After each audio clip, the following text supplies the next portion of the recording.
And you mentioned the performance artist of Dylan Mulvaney, who now apparently is annoyed with the people who gave her the sponsorship of Bud Light.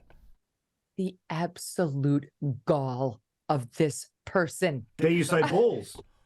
Gall and balls. They're both The there balls of this in abundance. Both of them exist in abundance where there should be none. Dylan Mulvaney's actually mad at Bud Light. Dylan Mulvaney has ruined Bud Light through this partnership. And look, it wasn't Dylan's responsibility to see the harm coming. But once it did come, Dylan should have been thankful that Bud Light did not kick Dylan underneath the bus, kick Dylan under, and then run the bus back and forward over Dylan. That's not what they did. They just went silent. Dylan should be thanking them for that. I mean, my side of this issue, I presume your side of this issue, wanted Bud Light to come out and say, we're sorry. We're sorry we partnered with Dylan. We misjudged our audience. At the same time, we were calling them too fratty. We partnered with not just a trans person. That's one thing, but one of the most offensive trans people we've seen in the public eye, who's prancing around in little girl's clothing, throwing himself on a bed with his legs over his head, dressed as a little girl, asking us to celebrate his girlhood, telling us he's going to be able to get pregnant, talking about his tampon use. The guy has a penis, all right, which no little girl does have.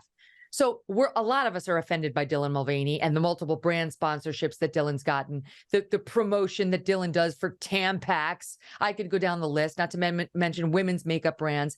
And now Bud Light was a bridge too far. Dylan's angry at Bud Light.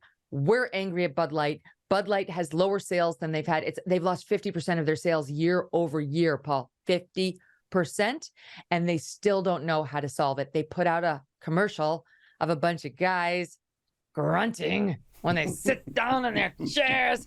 So now it's their way of saying, like, we understand and we love the fratty men. This is what they're like. Guess again, no man I know is that way. This is not going to woo anybody back in your camp.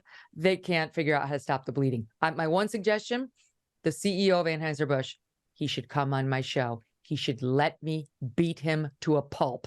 He should try to stand his ground, but he should let me ask all the questions that everybody wants asked. And let's see if he can emerge with just a few less bruises than he entered the interview. Well, I look forward to that. The invitation is there, the Megyn Kelly Show, Sirius XM, and of course on YouTube here in Australia.